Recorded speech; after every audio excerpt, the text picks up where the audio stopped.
person rises on a word and falls on a syllable. Eric, this is our sweetness and light. It is a fuck-all wonder, and we have meaning in this world. We've been married only weeks. Barely weeks. Everything's barely weeks. We have minutes to live. We don't want to start counting the times, do we? And having solemn discussions on the subject. No, we want to do it. I don't want to give you lessons in self-denial and social responsibility because I don't believe for a second you're as crude as you sound. Talent is more erotic when it's wasted. We have a report of imminent activity in the area. Imminent. The nature is yet unknown. Complex says use caution.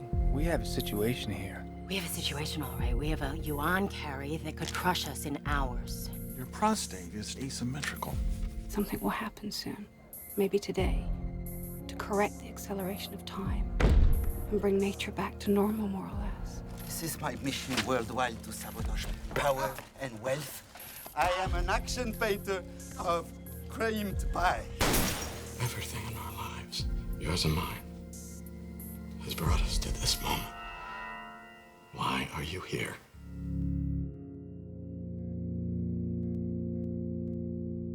Cosmopolis is one of those gifts that come out of the blue that you always hope for and rarely happen. A producer whose name I had heard, but who I didn't know, Paulo Branco, a Portuguese producer who produced about 200 movies, said he would like to meet me because he had a proposal. I met Don DeLillo 3 or 4 years ago in Estoril, because I have a small festival in Estoril where I put artists discussing about films and cinema. Don was there, and I love all his work. And when I read Cosmopolis 3 or 4 years ago, I really thought that it was a very cinematographic book. And I asked him if the rights were free. He told me, Paul, if you want, I can let you try to do a movie out of that. And I thought this is really for David Cronenberg. It's like between Crash and Existence, very sensual material and at the same time violent. We met at a restaurant with his son, and they handed me this book. I said, well, I do know the works of Don DeLillo, and I've read, Underworld and Libra and other books of his, and he's a wonderful writer. I didn't know Cosmopolis at all. I read it, and then 2 days later, I phoned him and said, I want to do this. You're absolutely right. It's fantastic. I wrote the script in 6 days, but that's very unusual for me, believe me. Scripts are very difficult to write, especially if there's an original one. This is an adaptation, but even then, that can take a long time. But the reason it went so beautifully is because the book just had a wonderful cinematic core with the most amazing dialogue, and I really basically spent 3 days transcribing the dialogue just by itself to see what it felt like. Was this a movie? And when I looked at it, I thought, it is a movie. And the next 3 days, I spent filling in the descriptions of the scenes that went with the dialogue, and I had a script. And that's the script we shot with. Where? I want a haircut. Okay, step back, guys! So if I'm camera, I want you to ride right through here. Oh, that's cool. All right? Guys, we have a couple more cyclists. All right, let's go, Paul, let's go. Background. Background! Background! The novel, in some ways, is very, very much New York. In some other ways, it's kind of universal and prescient, really, because it was written around the year 2000, and it's absolutely fresh right now, 11 years later, in terms of its understanding of where the world was going with the economic crisis and the Wall Street meltdown and all of that stuff. I mean, it was pretty much predicted completely in this book. So is it really about New York, or is it more about the world of financing in general, and how specific do you have to get? In the dialogue, New York is never mentioned. I mean, Wall Street is mentioned and so on, but Wall Street in a generic term, meaning the world of high finance. It's definitely a commentary on the imbalances that we have within the hierarchy. In this movie, you see the different levels that people exist within our society, from the bottom all the way to the Eric Packers of the world. 78, take 12. Dirk. Action! Background action! We shot at Union Station, and we had that big opening shot going down the limos and seeing that part of the world, that part of the hierarchy, I guess, and then panning up and seeing the massive pillars of Union Station. I told David, I said, what a great, insightful place to shoot because, you know, if you want to talk about hierarchy, I mean, these Greek or Roman columns that speak of a time where in the past empires have risen and fallen. Cut!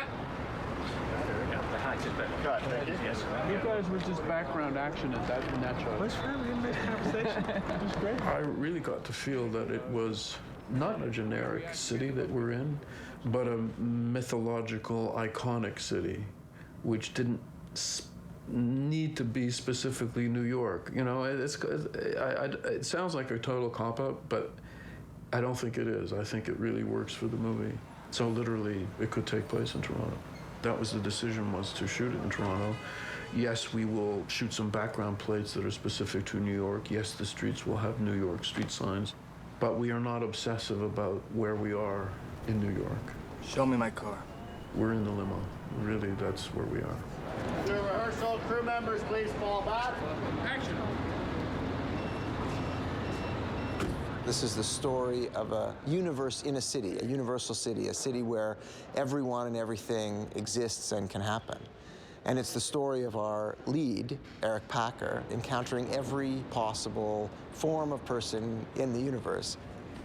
Tom Wolfe wrote Bonfire of the Vanities, in which he called people like Eric Packer currency traders, hedge fund traders, masters of the universe. So here we have Eric Packer, a master of the universe, traveling across this city in a kind of downward spiral towards his own demise. All right, positions, everyone, lock it up. Okay, very quiet, please. The concept of Rob Pattinson came up because you've got a certain age range. You're looking at actors who are about 25 years old. But first of all, they have to want to work with you. You have to be able to afford them. They have to be available given the schedule you've got. And finally, they have to be able to support the budget that you have. You can't make a movie that costs $20 million, as Cosmopolis did, with unknowns. You simply cannot raise the money as an independent producer. So all of these things finally, to me, narrowed down to only a few actors. And for me, Rob Pattinson was the most interesting one of them all. And I watched a lot of the movies that he had done, including some that are not that well known, one called Little Ashes, in which he plays a young Salvador Dali, which is a pretty interesting role for a young actor, especially a British one.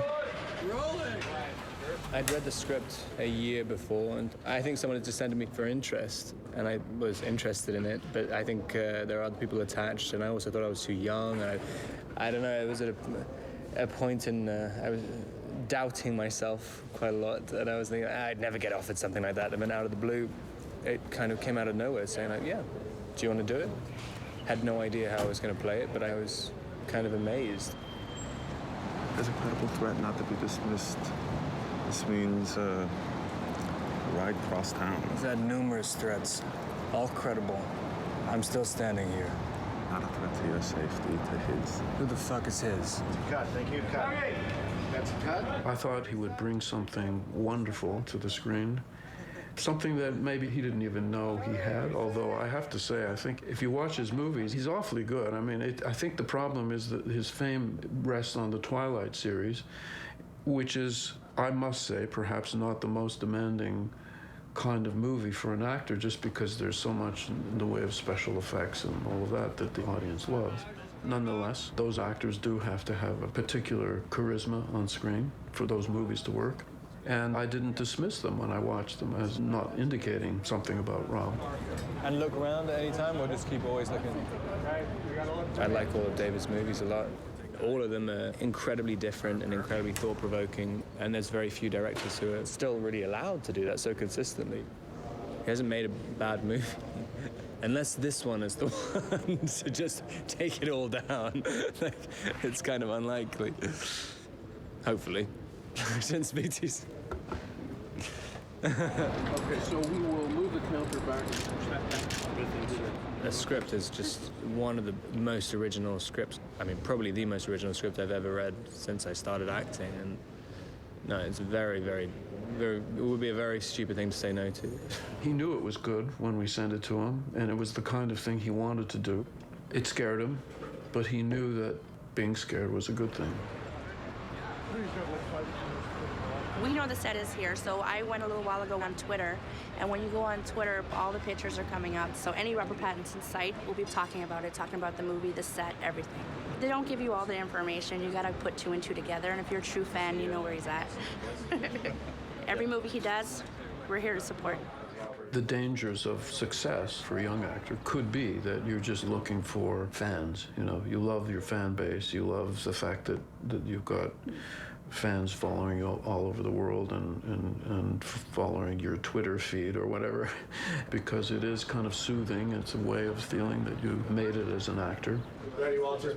Peter's just adding a little flag, I see. Rob was not deluded about that. If you just play it safe, you might have a nice, comfy career, but if you're serious about being an actor, then you've got to work with interesting directors and other interesting actors. You've got to get to the edges of what you can do. And certainly, this is a very edgy Rob Pattinson we see in this movie. I like your mother. You have your mother's breasts. Her breasts? Just great stand-up tits.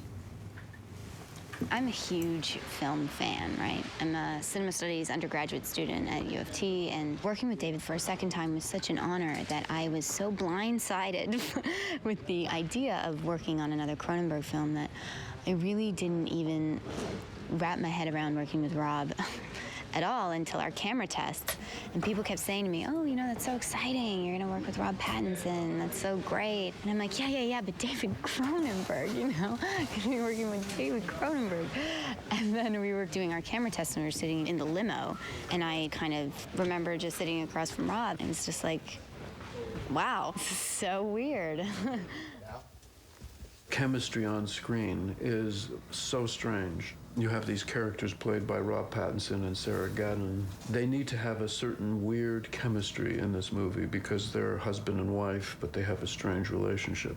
How do I know they're going to have that chemistry? I've never seen them in a movie together. I've never seen them in a room together. They don't know each other. There's nothing to guide you but your own intuition, your own taste, your own understanding of what the movie might be. And I won't know if it works until we're actually shooting. Sarah, let me see what happens when you reach for your cup. I think that everything that Rob brings to the table as an actor in terms of his obvious fame and level of importance because of it works so well for the dynamic of our relationship, because Elise is undoubtedly married to a very important man who she doesn't know very well. And so I think that really influenced our characters and our chemistry. Beautiful. I think it was really smart on David's behalf that we didn't really meet before that, because it was a natural process of getting to know each other. Tell me this. Where will you go now? What do you do exactly? Any special reason we're in the car instead of the office? What makes you think we're in the car instead of the office? Mark, please. Marker. To me, it's less about the economy than it is about finding your place in the context of all the craziness around you. Action. What have we learned then? Our system's secure, we're impenetrable. There's no rogue program. Because all the characters in this, they're very specific, and they're developed characters, but at the same time, each of them embody a theme or a concept to me. You know, that's what the movie is and each person that Eric is faced with represents a different facet of life. We've been together, you and I, since the little bitty startup. I want you to tell me that you still have the stamina to do this job, the single-mindedness. This car. Shiner's got to be a remnant of the old life. He hasn't joined the man and joined the system probably as much as Eric has, and is not dealing with the same existential issues he is as a result. You know, I think he sort of still has one foot in the old way, and sort of like, you know, working class people that become successful, I think, you know, they either keep a strong tie to how they grew up or they abandon it completely. And I think that Shiner does the former, probably. All right. He's one of the .com kids, you know, a slacker that became a millionaire. Cut. Good. When I heard, you know, Jay, there's something we've been following, there's 2 days on the next Cronenberg movie, I said, please, done and done. I had no idea what I was doing, where it would be, you know, what it would consist of, but it was all irrelevant because I said, I'll pick up the man's dry cleaning and bring him coffee. Honest to God, he's such a massive influence and legitimately one of my heroes. Drive it right into his back. Okay. Just imagine that blade's there. All right, folks. Roll it. Roll it. I just wanted to be able to see how he does what he does and see what it's like and just get to meet the man, because all I've ever wanted to do since I was a little kid was to write and direct horror movies in Canada. I remember the first time I saw Videodrome when I was 13 years old, and it just hijacked my imagination. He's someone that proved you can be an auteur and have a definitive voice and be Canadian and not have to be exported. Let's check the gate. That was very good. Check the gate, please. The gate on that. So then we should put the... Checking the gate on that. He's the exception that makes the rule in that, unfortunately, as a fan of music or movies or writers or anything, you live to see your favorites lose it. Lose whatever they have inside them, the fire, the spark, they get their balls cut off. And he seems to just be hitting his stride. You know, it's like Eastwood. He's only getting better.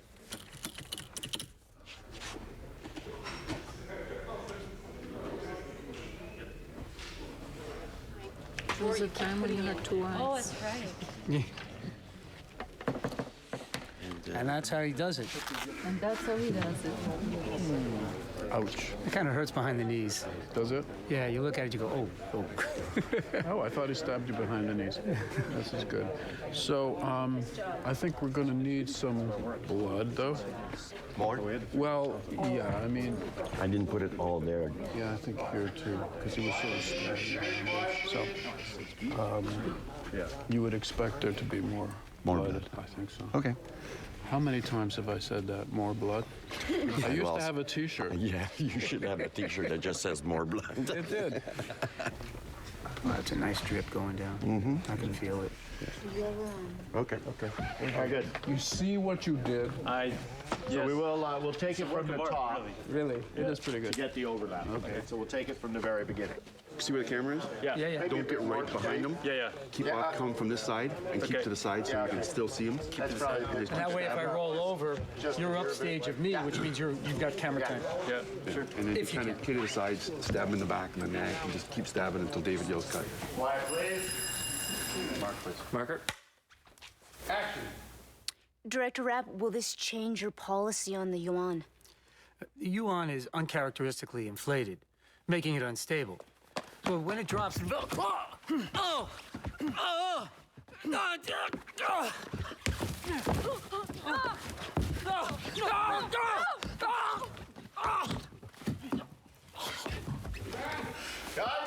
Very good. I don't want to die. Got it. Okay. That was a good one. I never would have thought the two adjectives I'd used to describe Cronenberg would be smiley and jokey, but they are, and he's super easygoing. Who what? The slit skirt rides up high on her thigh. You didn't see that? What were you looking at? I don't know what you were looking at the flowers, I guess. Did you say you're clean? I focused on the skirt and the thigh. They have pretty dense subject matter and very loaded dialogue to say, but the tenor on the set didn't reflect that. We should bring the 21 on a finder into the limo. It was a very relaxed atmosphere on set for such an intense piece. I was only particularly nervous on the first day, mainly because you can interpret the script in so many different ways and you could play it in so many different ways. And I hadn't really talked to David that much before we started shooting. So I was kind of really felt like I was just dipping my toe in as carefully as I could on the first couple of days. Action. What? Do you ever get the feeling sometimes that you don't know what's going on? But I think the way he works, he doesn't know either particularly what his movie's about until the first couple of weeks. And so I could feel him kind of molding it. And so you feel a lot more comfortable knowing that there's not a set goal that you're supposed to be achieving, and you can either be getting it right or getting it wrong. What? What? He almost rediscovers it after he's written the script. And I think this is a wonderful David trait, because I haven't seen very many other directors do that. And I'll give you one example of it. In DeLillo's book, as we travel through this city in this limousine, there are a tremendous amount of screens that pop up, and they're gigantic screens, and Eric Packer is making his trades on them or seeing other images on them. And as we progressed, we started to design the limo with that in mind. David realized that these screens are actually going to cause us a great deal of problems in terms of continuity, in terms of working with the actors, in terms of camera position in a tight space. So he decided that, well, everything's actually going quite small. You know, your iPad or your tablet or your iPhone, everything's getting smaller and smaller, and the cameras are just pinholes now. So he said, let's work at it that way. let's avoid all the problems that we're going to have with these giant screens. Even though they're visually very seductive, they're not really right anymore. So we started putting these into the furniture and make it as seamless as possible. He's got a surgical incision that he makes in a set or in a part of the story, and that's really where he imbues David Cronenberg into the script.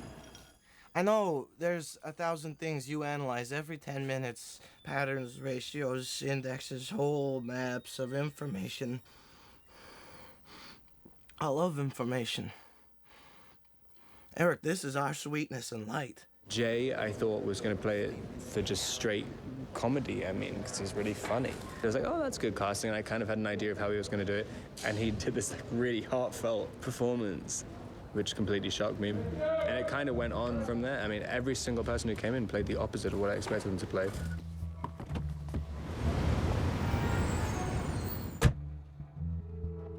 Why wife of 22 days? Why not 20? Does 22 sound better? I mean, I understand that they're newly married, but why 22? And it seems to be the number that a lot of people like to quote as well. You know, Elise Schifrin, wife of 22 days. Eat breakfast yet? There is obviously the sexual tension between her and Eric, and from when they first meet each other in the morning, each meal is a process of courting. You see this arc in their relationship. Reveal it around the corner, and then when we do the reverse, Eric is sitting there. And so it's a little eccentric, but I think it'll work. It's in keeping. Yeah. Correct? Yeah. Shall I look for other alternatives to this thing? Well, I like that a lot, don't you? Yeah, I do. I just wonder if he can sit Oh, yeah. comfortably on it. He's got. He's got long legs. Yeah, he'll fit great. Yeah. Good. Yeah, okay. Yeah, it took me a while to. Over the years, I've developed my own way of working, and that really involves not rehearsing. I have found the times that I try to be completely useless for me, because once you're on the real set, you're not just sitting around a table the way they do theater rehearsals, but you're on the set in the actual location perhaps, and you're working with a particular camera angle, with a particular lens. That changes everything. It changes the way the dialogue will be delivered and what the dynamic is amongst the people in the scene and so on. So I really want the actors to have input into how they move around the set and what their body language is, because that's as important as language for an actor. You're reading, and yes, you can have the occasional glance, and probably right to the camera, because that'll be him. Okay, then action. In the morning, I have the actors on the set with me, nobody else, and we block the scene. Where are you going to sit? How do you move? You come down here, this is the camera. Not only does this give a dramatic shape for the actors, but it gives a visual shape for me to start with. There, in that adorable pose that she's just naturally, automatically assumed. And then she would look up at the camera, and then we'd cut around to you, and you'd be there for your first line. And you'd just be there. So that's basically the structure. And then, you know, talk, whatever. Whatever you actors do, and then cut, and that's it. I don't want it to be boring to me, having rehearsed it for 5 weeks. I want it to surprise me. Oh my God, I never realized this interchange was so hostile, for example. These actors are bringing it up. Doubles as a press tool. Yes, and my initials are corporate. No. Let me see you sitting there, though.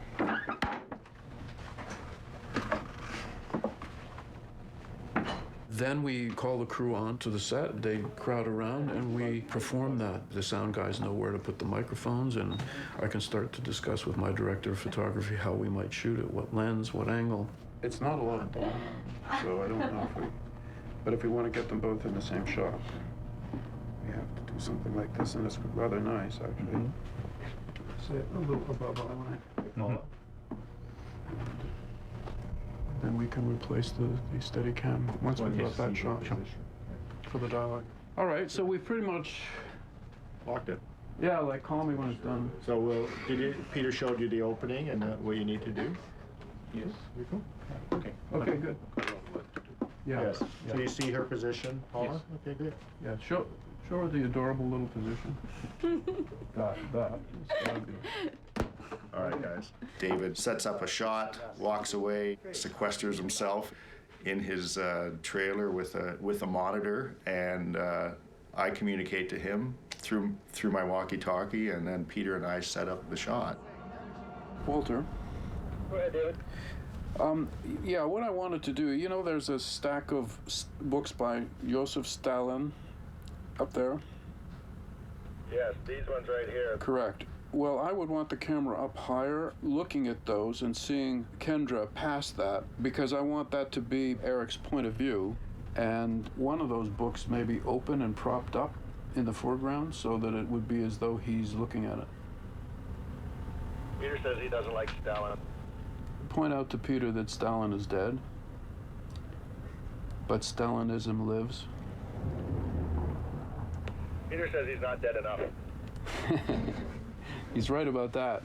I don't particularly like it. I like him to be around. I don't like to hear his comments from afar through Walter. That's not something I particularly enjoy, but I understand why he feels the need to separate himself from the struggle that we go through to prepare a scene.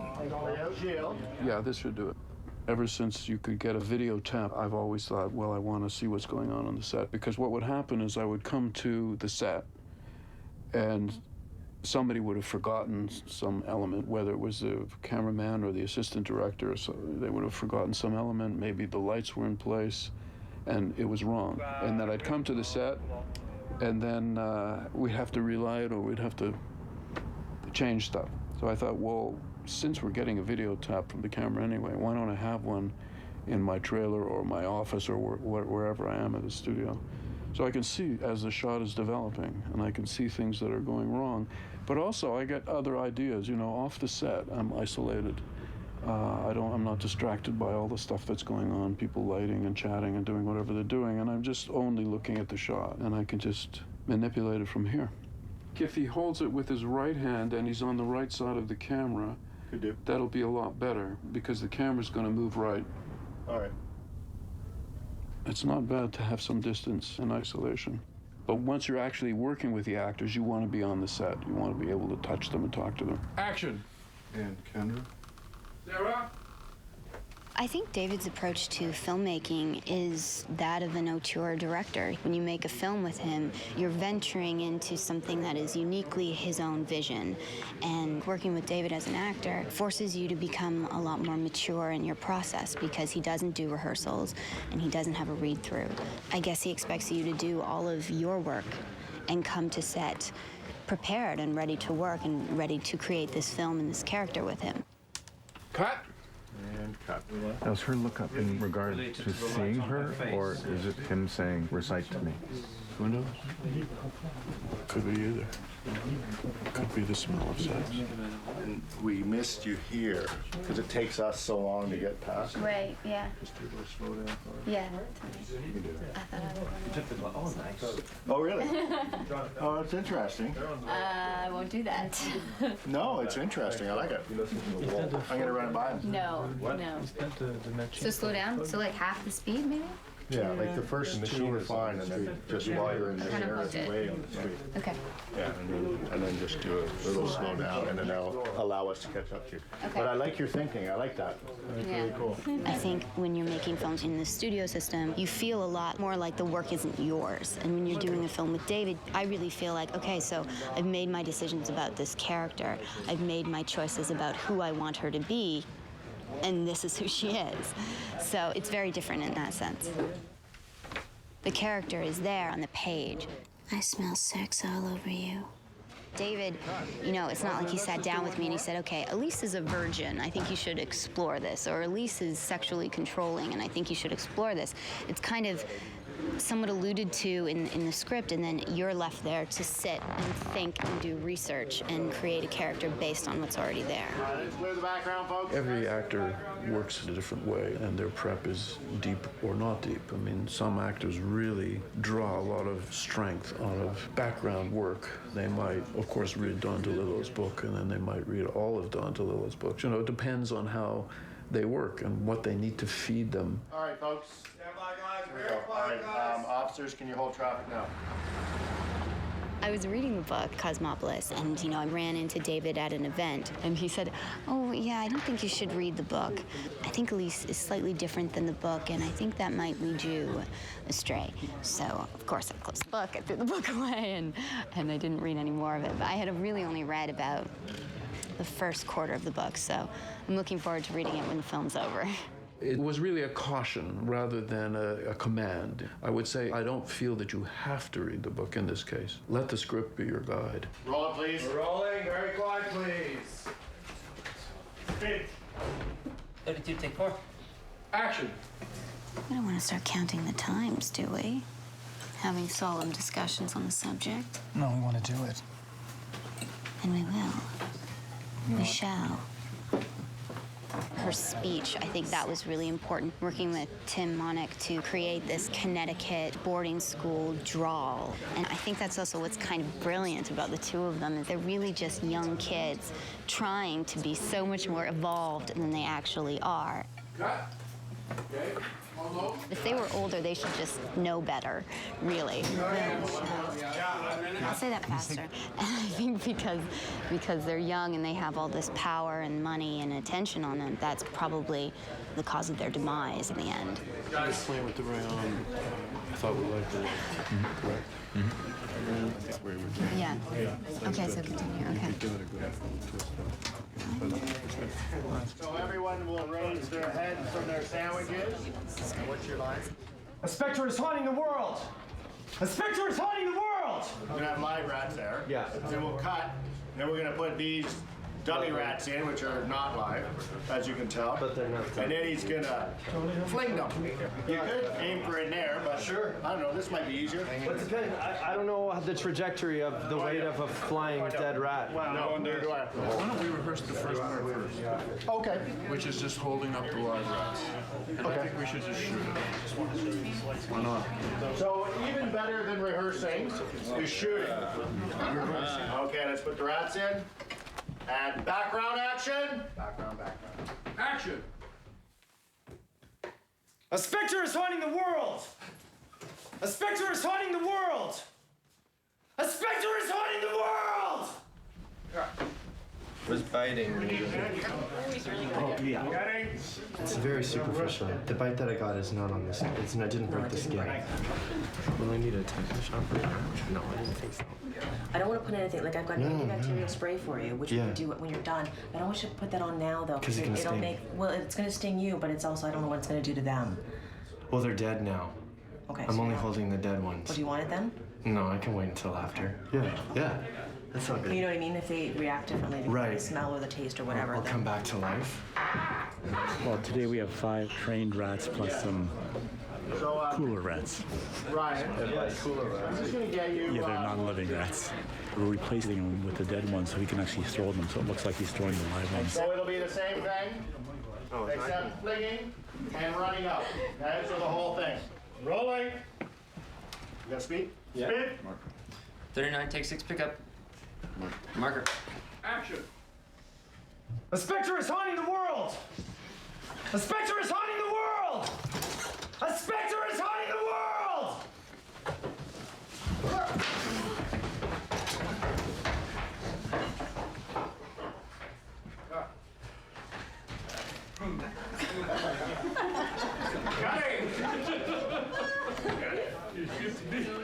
Totally hit Jelko right in the chest. He got up because he's being a bodyguard, so he got up in the moment, and the rat flung out of my hand. It did not go in the direction I had intended. I'm so sorry.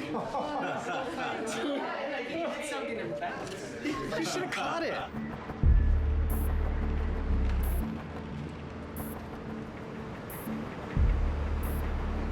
And rolling now. Rolling. 76. Marker. Sit. Background action. Action. I need to know where you're going. Wait and learn.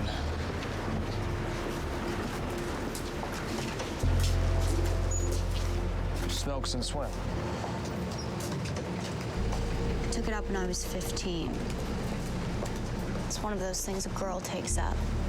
I think that Elise has this kind of veneer of an Upper East Side Manhattan woman, but underneath, she's very much an artist. As an artist, you're always conflicted with, you know, art and industry. And I think as an actor, you certainly run up against that conflict all the time. And so I think connecting with Elise came to me through that idea of art versus industry. Marker. Eric is very much that conflict for her is that, you know, she married him, but he's very much a symbol of wealth. Then other people notice her. Then she marries one of them. Then they go to dinner. And she is, in a sense, a symbol of art. So I think when you put the two together, there's friction, and sometimes that friction can be amazing, but it can't last. Packer Capital's portfolio has been reduced to near nothingness in the course of a day. It's okay. It's fine. It makes me feel free in a way I've never known. Free to do what? So how many billions together do you two represent? She's a poet. Is that what she is? I thought she was a Schifrin. When Paulo Branco, the producer, asked me if I would do the film with him, you know, a couple of days of shooting, I just was thrilled about it, just wanted to do it. It's a big screen, huh? Most of the actors would fly in for a couple of days. And of course, they're coming in from some context, you know, where they're working on a play or another movie, and they don't know what the rhythm of the movie is. They need me to shape that for them. I mean, basically, I have to deliver to them what the tone of the film is, because unlike the actors who have been there from the beginning, they don't know what the tone is. They don't even have green screen. To me, that's fun, because every day, you know, you've got another source of energy, and it's quite different from what you had the day before, and there's no way that you can get bored or blasé about what you're doing. You know, the first shot we did was a close-up with me making love and having an orgasm. I mean, it's like, okay, you jump into it and you do it, you know, and say, okay, that's a Cronenberg's film. I can do that, you know, and also it's not really getting involved, because this relationship is a business mixed with a friendship. You know, I wouldn't say there's no heart, but my character is kind of playing with him. At the same time, she's jealous. At the same time, she has money to make with his business thing. Oh, one more question. Is she good in bed? Is she good in limo? Just when you maybe are settling into a rhythm in the movie, she kind of jolts you out of that.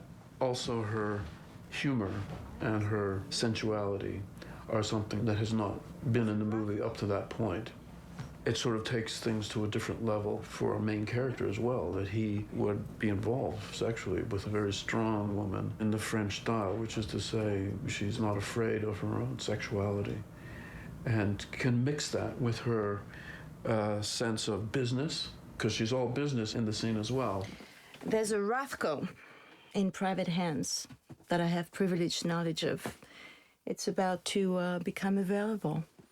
Each one of Eric Packer's meetings gives us a chance to understand how poorly integrated as a human being Eric is into the world he inhabits. He's solely concerned with acquisition of wealth. He's very good at it, but the idea of actually having relationships with other human beings seems to be very difficult for him. The Rothko Chapel belongs to the world. It's mine if I buy it. How much do they want for it? They don't want to sell it. And I don't want to give you lessons in self-denial and social responsibility, because I don't believe for a second you're as crude as you sound.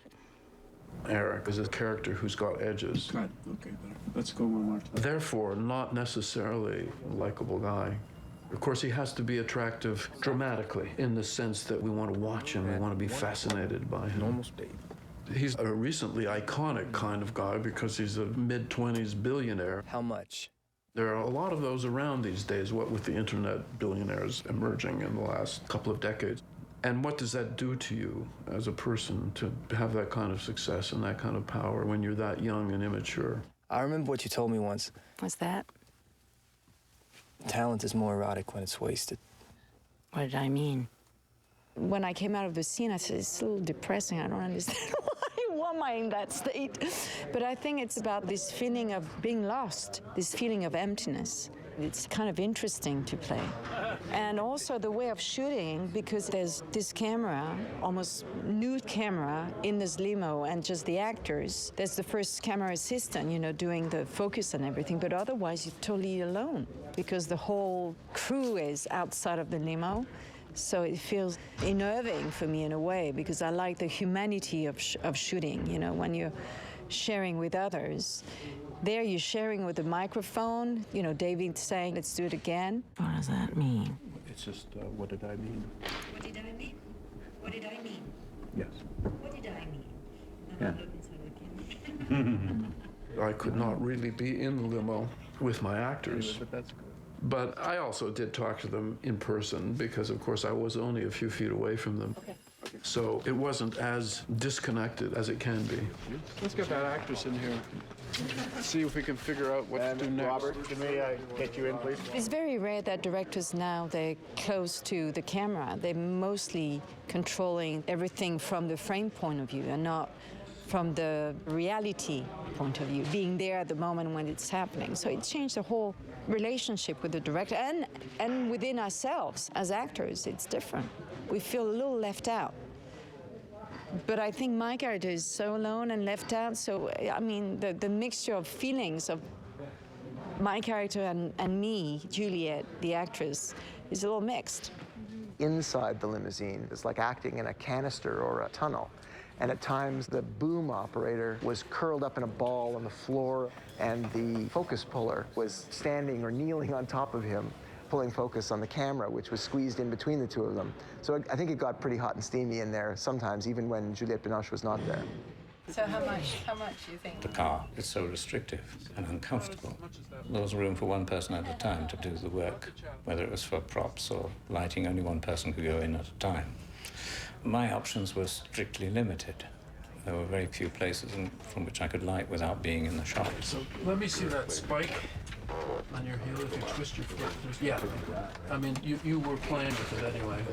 So it was very difficult. And if it hadn't been David, I would have refused it because I wouldn't have wanted to spend so long in a car. Very good. I jokingly said it's my version of Das Boot, which is a movie totally in a submarine. And I also encouraged everybody to watch the movie Lebanon, which is an Israeli film that takes place entirely inside of a tank, because we had some of the same issues. So let's start with 180 this car.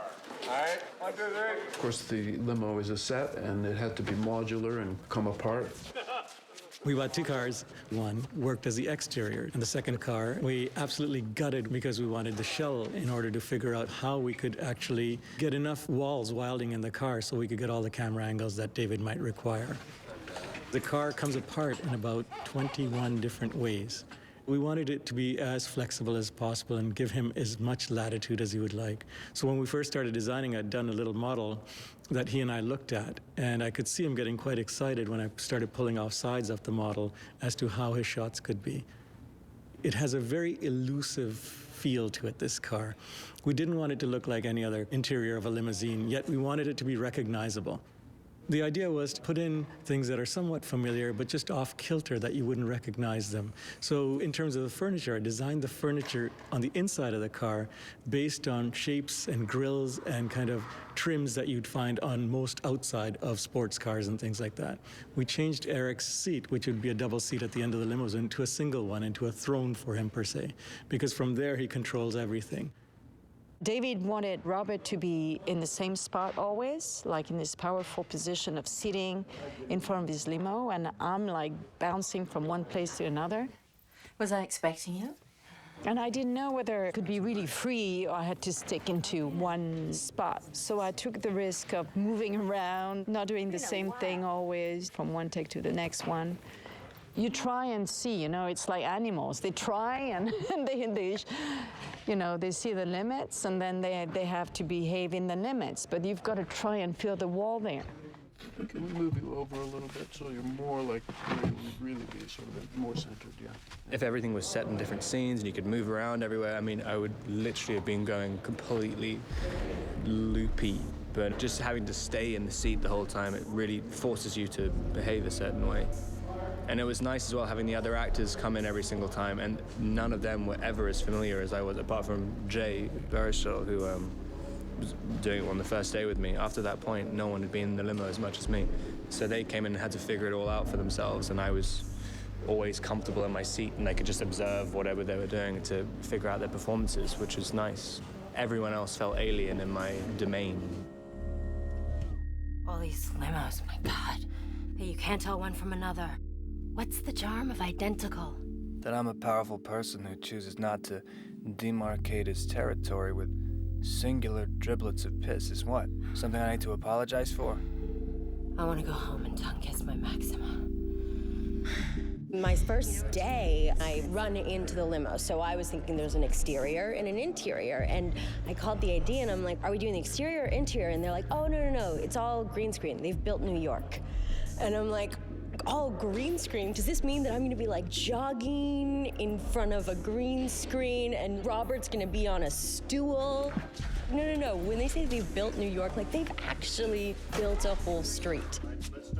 When you're just in a green screen with nothing, you start acting, which you don't want to do. Like, I don't want to start acting, jogging, acting, looking, like all this stuff. So when it's there for you, thank God, you don't have to do it. David's idea to put most of the scenes inside the car meant that we could do all of this in a very controlled environment. He wanted a really claustrophobic look when we see the outside world from within the limo's windows. There was no way to get this limo outside to shoot exterior shots because if you look at the lighting rig on the limo, it's virtually impossible for it to move other than at a very slow crawl. That meant we had to recreate 47th Street, several parts of it, on stage. And we ended up building a block long of sidewalks, street furniture. And then we had green screen on either side of it where we'll take plates from New York City and the visual effects department will put them in. Think outside the limits. There's a whole bunch of driving shots where basically we have to make it look that we're in Manhattan in a traffic jam and rolling slowly and then speeding up and slowing down and stopping and all that kind of business and making sure that it feels real. So we add a lot of reflections to windows and color correct them so that they feel like tinted windows. That's a big part of it all, making it feel like it's real and that they're actually there in that environment. Usually there's probably 4 or 5 different parts to any one key, dealing with hair, dealing with window edges, dealing with extras who are very soft focus outside of the windows. And Wojtek, the visual effects supervisor, was involved in B-camera shooting for background plates to match up to all the interior backgrounds. There's always a little bit of manipulation that has to go on in terms of matching the perspectives. Obviously, one of the big things that we have to deal with in terms of making Toronto look like New York City is remove any Canadian references. So a lot of times with the Canadian flag, what we'll do is just key on the red of the Canadian flag and turn it white, so then it just becomes a sort of white flag hanging somewhere. So it becomes, just another example of our surrender. Oh, also, I didn't know they were gonna move the car. Action. And then the car starts moving, but not like a normal car, like people are pushing the car. And me and Robert were like kind of feeling a little seasick. This happened today? This happened tonight. I called a source at the Shenzhen. While running? While flinging my body down Madison Avenue to get here on time. My friend Jay Baruchel was working before me, so I called him and I'm like, what's it like? And he was telling me a bit about how David doesn't say much, after a take. Cut. Very beautiful take. Let's do another one. If he likes it, he doesn't say anything. If there's a problem, he'll say something. And so, if I would not have known that, I would have thought I was terrible on the first day, and it would have been really terrifying. Like, he hates me. Oh, I'm in trouble. Hello. Hi. So big trouble. I might have to cue you as to when to start. Okay, sure. Because we want to be on his face. And what happens is We'll find a place for your head to be, Robert. If you just lie down, we'll see if that's the right spot. Good. Side down. It's quite relaxing, Action. So you do what? Same routine every day? Varies, depending. So he comes to your house. Nice. On weekends. We die, Jane, on weekends. People, it happens. You're right. I didn't think of that. We die because it's the weekend. One of the things that typifies Don DeLillo's writing is this concentration on thoughtful, clever, stagey, theatrical dialogue. And David has really embraced that. The way the language is written in the novel, you learn your lines. You know, like every and is important. It's not a there, it's a the. There's a rumor, it seems, involving the finance minister. He's supposed to resign any time now. Some kind of scandal about a misconstrued comment. He made a comment about the economy that may have been misconstrued. The whole country is now analyzing the grammar and syntax of this comment. Or it wasn't even what he said. It was when he paused. They're trying to construe the meaning of the pause. So it may be deeper, even, than grammar. It may be breathing. So the whole economy convulses because the man took a breath. It's a sign of David's respect for the audience, that he believes you can make a mature, thoughtful film with real and challenging dialogue without having to dumb it down for a general audience. It feels real. It feels hyper-real in the way that Don DeLillo, I think, intended it when he wrote the dialogue. Cut. There are so many long scenes, a lot of which are playing out in one shot. And it was, in a lot of ways, fluke if you get the right rhythm, because it's so obscure, and the right rhythm and the right tone. And generally when it felt right was when, for me, when I didn't know what I was doing at all. And he seemed to pick up on that as well, and always liked those ones. 100% of the time, he didn't want any kind of choreographed performance. He wanted something out of the ether. Cut. Very good. Very good. Cut it. Fuck, I forgot a line. It was my favorite line. Somehow it just works. You can have an actor who's very arrogant and thinks he knows everything. You can have an actor who's so insecure he can barely work. And then you can have an actor who has a healthy skepticism about himself, but still has, underneath it all, the desire to go for it. Is that where I'm supposed? What is this mark representing? And I think that's where we were with Rob, and I think that's actually a perfect place for him to come to. Yes. As I said to him, you're not going to be alone. I will be there for every single shot. We will get what we need, believe me. If it's hard, it'll be hard. If it's easy, it'll be easy. You're going to be with a series of fantastic actors who will give you a lot. So you will never be left alone to flounder and to try and figure out what's going on. But frankly, by the end of the movie, he really knew what he was doing, whether he was conscious of it or not. And he was just locked in, and we were just doing 1 or 2 takes. You're a bit below in the frame. You can push it. Yeah, that's good. Okay. Action. You grip the water bottle. It's that soft type plastic. You grip it, you're choking. When Robert says the words, he could say it any way, and it comes out kind of spectacular. Sexual tension. Because of this youthful daring in him. Bad business of Judeo-Christian jogging. And it works for Eric as well, this billionaire guy who's a kid at his core. You're sloppy-bodied, smelly, and wet. He asked me, he's like, did you ever get a prostate exam? No. And he's like, okay, because I don't know, I haven't, and I don't know how to do it. And then David came in and bends over and assumes the position of getting a prostate exam in front of me. Maybe not to sink so low. The lower down you go, you can't tilt down. I still want you to feel that. I mean, some girls would be really excited to have Robert Pattinson bend over in front of them. I had no problem with Robert doing it, but David did it better. Okay, this is just one person shaking it. I have the cameras sitting on a chair so it stays steady. Can we go a little heavier, please? A little bit heavier if we can. Let's give her. Hurry up. Whoa. So it's not rolling over. Yeah, what do you think?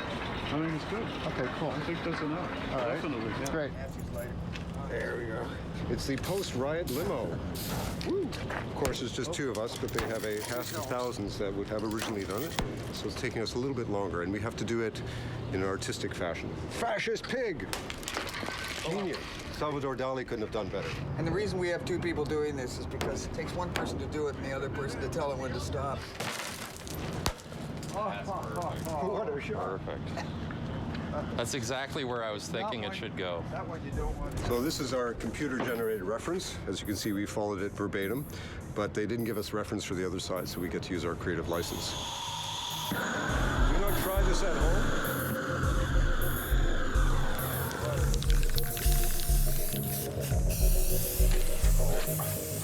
We know what the anarchists have always said.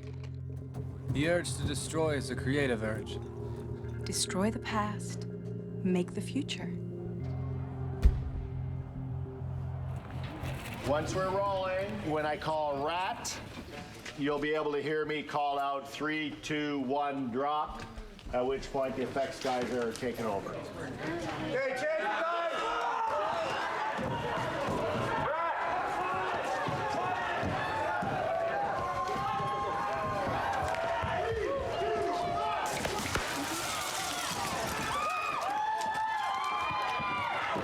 This is what the protest is all about. Visions of technology and wealth, the force of cyber capital that will send people to the gutter to wretch and die. What is the flaw of human rationality? What? That it pretends, sorry. What is the flaw of human rationality? By saying this, it doesn't mean that I've had a terrible time. I've had an amazing time. However, the environment with which we were shooting in was the most difficult I've ever shot in. People say, oh, what was it like being in all that water for Minority Report and the camera coming up and down? And it was fine. It was water. It was fine. There's something to do with the claustrophobia of being in a car, the heat of the lights, the people on the car. You feel like you're at a safari and the monkeys are jumping on the car and they're going to get in. But then ultimately to stay in character because she's not fazed by it at all, you know. It was tricky. This is also the hallmark of capitalist thought. Enforced destruction. Old industries have to be harshly eliminated. Old markets have to be forcibly claimed. And new markets have... I'm so sorry. I'm so sorry, David. Okay, that's It's good. completely gone. I'm sorry. Okay, but it was great up to there. Yeah, I'm sorry. Okay, it's good. I'm sorry about that before. It's amazing, are you kidding? No. Now, I heard you saying that the words melt together, that they melt in your room. Yeah. That was perfect. They should, and so they should. Marshmallow toast. But then sometimes they come out the wrong way. They come back. Come out melted. Yes, they come out as one congealed mass. The nerves are insane when you're working with someone who's accomplished and achieved as much as David Cronenberg has. But there's a trust there as well when you see somebody's body of work and you feel very safe because you know what they're capable of, but also then a responsibility because you don't want to let them down. The security of working with somebody who is very comfortable on a set, having written it, it's lovely to work with people who, well, it's not just lovely, it's a dream to work with people who write and direct, you know, and acted as well, because they understand what you're going through. Basically, we're like that all the time, or did you move around a bit? Not much, not really. His main quality was his stillness. But I hear, you always hear that in interviews with actors if they don't think the other guy is very good. It's interesting stillness. Yeah. He never blinks. And he never, powerful stillness, and he never blinks. I've heard that as well about people. They're really good because they don't blink. I thought it was impossible for me because I blink all the time. I couldn't imagine not blinking. But it's true, though. It does give you more power if you don't blink. But then if you start to notice it, it's really weird. Via Kinski, she's emotionally and psychologically such a strange role. Those people who are so in their heads that they barely are existing in their bodies. In other words, there's no normal psychological ground to leap off from. And the lighting is all inside the limo. We couldn't put any outside because it's going to be covered with people. And you can't really understate the challenge of doing scenes totally within the confines of a limo. In Samantha's case, almost entirely in one seat. It takes away a lot of the weaponry you have as an actor. Okay. I will try my hardest. I like how the slippers should be in the shot as well. My slipper. You have to really deliver from inside, from a very deep place, to really use your voice and your face in a more exclusive way than a normal role. Action! The future can never be the cruel and happy place we want to make it. What would happen if they knew that the head of Packer Capital was in the car? You know what the anarchists have always said. Yeah, we can start rocking more violently, guys. Rocking more violently. The urge to destroy is the creative urge. This is also the hallmark of capitalist thought. Enforced destruction. Old industries have to be harshly eliminated. New markets have to be forcibly claimed. And old markets have to be re-exploited. Destroy the past, make the future. Cut. Nice take. Got it! Reset. I think this is the best spot. You spray right here. All right, nice and close to the window. That way it'll drip down and hold it for 2 seconds. So why don't you guys go practice with Brad over there? Okay. You like to talk in?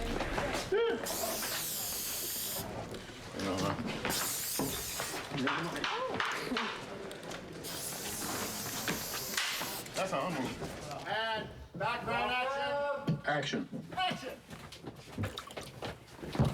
The goal was to keep it as teeming as possible, to keep up the pressure that Eric Packer is feeling as he's going along that day. And I think we succeeded quite nicely. We worked with our props department who, gave background performers quite a bit to do. We insisted on a lot more extras or background performers than we actually were budgeted for just because it needed it. I think our biggest day for the riot was 160. We had our idealists who were just basically a younger group that were protesting, but, in a non-violent fashion. And then we also had a category of anarchists, and they were the little more aggressive group, and they came out in their masks and they're black. And we had some specialty people come in as well and mixed in some stunt people so we can get a more accurate interpretation of a riot with the smashing of cars and jumping around and that sort of thing. When Braden runs in, he's gonna have a Molotov cocktail, which he's throwing over there. It doesn't have real gasoline, but the cord will be lit, all right? So there will be flame. So at the point when he runs in, nobody goes through there. Unless they're the stunt performers at that point in time, none of you guys go through there until after he throws that. Everyone got that?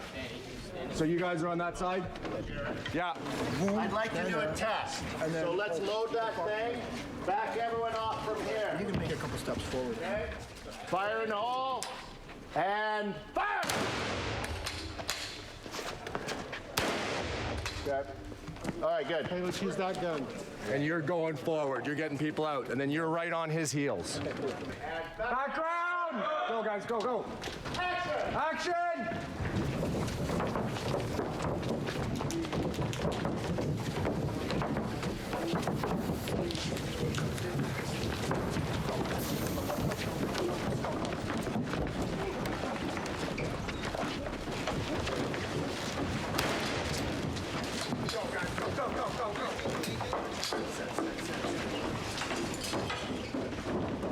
The idea of being someone who really had an understanding of what a company might be producing and where its place in the world was and what was happening with the economy of the company that supported that industry, none of that matters. It's all a microcomputing game.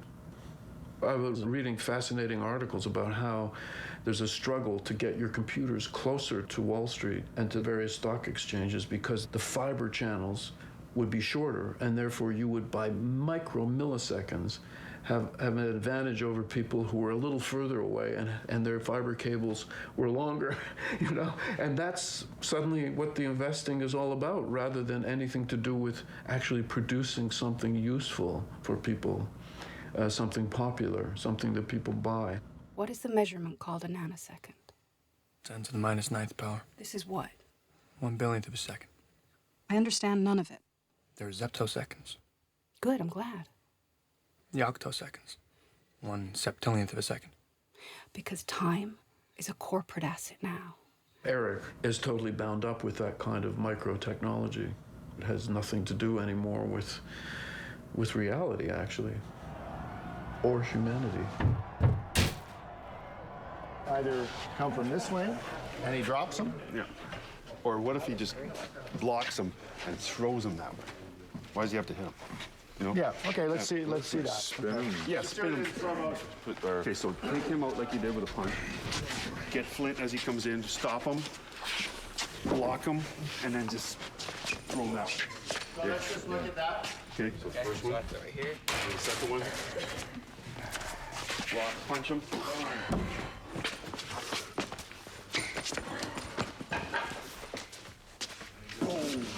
Try and get the knee up high.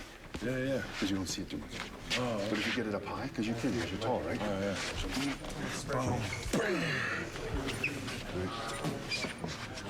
Punch him in the back of the neck. Whatever you feel is good. I love stunt guys. They're always like, hit me harder.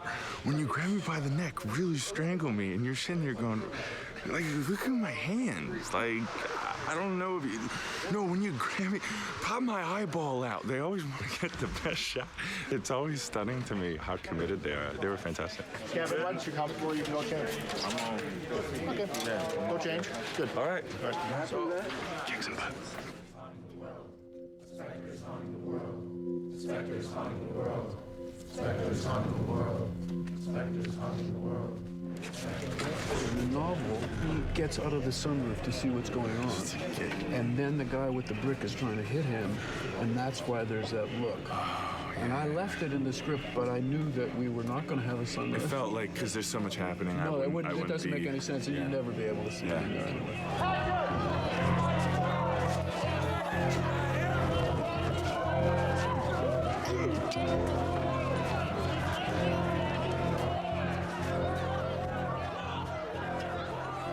The animal unleashed. Yes, at last. At last. I know, so much. You've been so restrained. Pushing the anger down. You've been so restrained. Yeah. Marty, what are you looking at?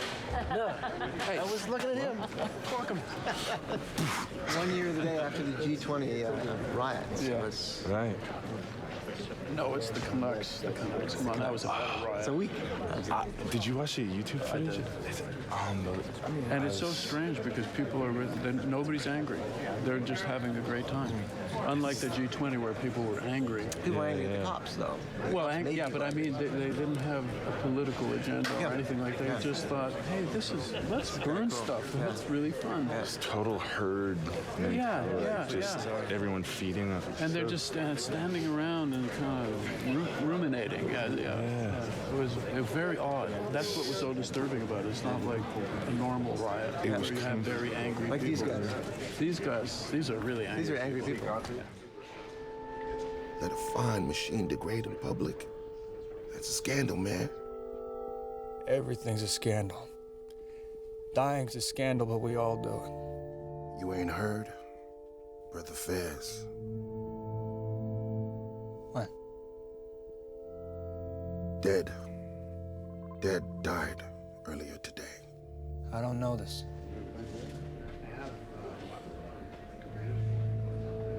On action, he's moving, Dolly's moving, and we start dialogue, right? So let's have it quiet, please. Action. What do we know? We know it's not an organized terror cell. International kidnappers with ransom demands. I did that one scene where I'm walking along the limo and I'm delivering all this information to Eric about what's happening. And when we actually shot it, all of a sudden there were, hundreds of extras walking around me. And I'm like, now I'm really feeling the chaotic energy. Folks that are on this side, and I will cue you guys, okay? Don't go without me sending you, all right? That's when, as an actor, I can't be like me in this situation. I have to be like Torval, who would be calm. And just the more calm I am and the slower my heart rate is, the more I can observe and see anyone who's trying to penetrate my security. Action. Oh, no, it's not a group. This is good. You see how close your head is to the fore, but then you start to drift away, and then this space gets bigger and you get smaller in the frame. And I just want to see you a little better, that's all. Although it's not bad. There's nothing wrong with it. It's just the closer to the camera you are, without starting to cut the top of your head, the better. The tone's right, though. The tone is absolutely right. Do we care? I don't have a name. There are some directors who are very protective of the image. They have one monitor and they don't want the actors to look at it. I find it completely the opposite. I want everybody to see it, everything, and to be that involved and to know what we're doing. And you get actors coming up and saying, that's a great shot. I get grips coming up and saying, I love what you're doing. And they're involved and they're excited, and it just makes for a great communal feeling, a very family kind of feeling, and I love it. Eric.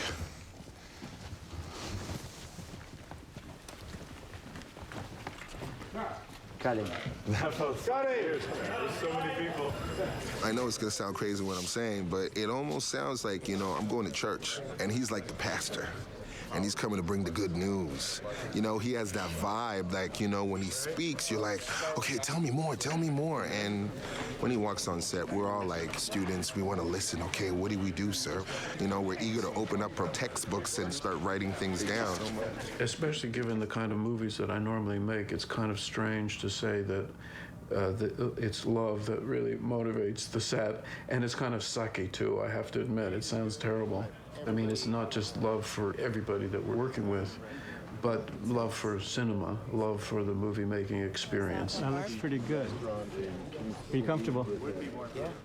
Trying to get here as well, right? Yeah. Here with the curls. How does it feel having a bunch of girls playing with your hair? This happens all the time. You're a lucky guy. Look what you got me doing, David. I know. You look so, like, relaxed. Beautiful. Remember to be dead when we shoot, okay? Don't laugh. Remember to be dead. Yeah. I love that. It's hard to explain what lyrics mean. They mean different things to different people. And what they mean to you is probably different than what they mean to someone else. So I like to keep it that way. I like for people to identify with my music the way they feel is fit for them. But one common theme is we're just trying to find some peace. Brother Fez, baby. You know, I grew up around Sufi ideology, so I have a good understanding of it and these kinds of things, but also just the way he's meant to be this guy who makes music that has street edge, street following, but also has like a peaceful component to, and you know, my music is a bit like that as well. As soon as he goes, yeah, you guys can step into position and start. All right. And that'll get you into the shot quicker and see. tighten it all up. All right. Got it? Pictures up. Let's start lighting the candles, guys. Ready, and action! It should be fun. I've never really worked like that before. I've always just written something from my own perspective. And then now to write from a character in a film is a different process. It's one of the reasons why I'm doing it. And I wonder if it's informed by a feeling from a character, a script, what it will be like. I mean, I feel like it should be slightly melancholy, but also a bit hopeful, a little bit of a Sufi chanty vibe. But right now it's just theory. We'll see, you know. Background. As a composer, if you have a good author and a good filmmaker, that's a great thing. That's a gift. Cut. I write music probably every day in the same way that you would write a note or write a letter or have an idea and you jot it down. I mean, that's what I'm doing all the time. But I'm dealing with a much more abstract art form than printed words. I'm trying to create something ends up as vibrations in the air, essentially.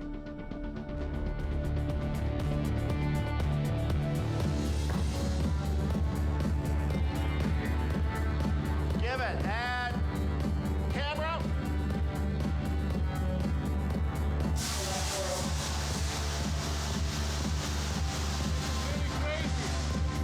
I've often said that Howard is almost the ultimate actor in my movies because he plays every role, you know, as the music behind every character. And he changes, like an actor, his performance for each movie to suit the movie, the tone of the movie.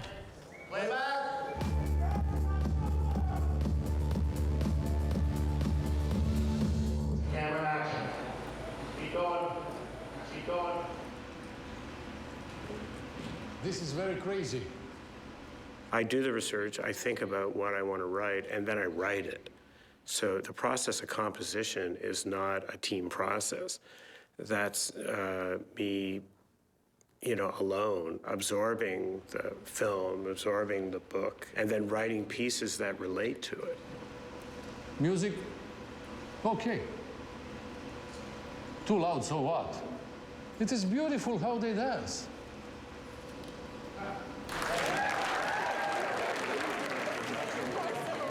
I had worked on another film with Metro, and I knew them and liked them, and I thought they would be right for this. So I actually wrote a score that they performed.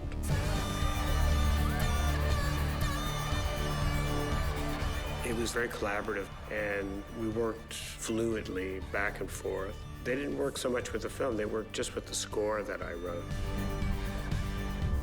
You tell me when we leave, I take you out.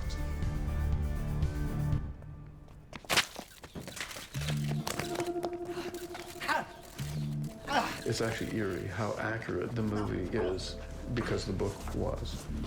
Even the pie in the face scene was played out internationally on the financial stage with Rupert Murdoch getting a pie in the face. Yes, Pete? Marker. Set. Set. And action. What is funny is that cream pies, you know, is something that comes from silent films. And in this scene, this guy talks so much. He's revendiqué. He has things to say.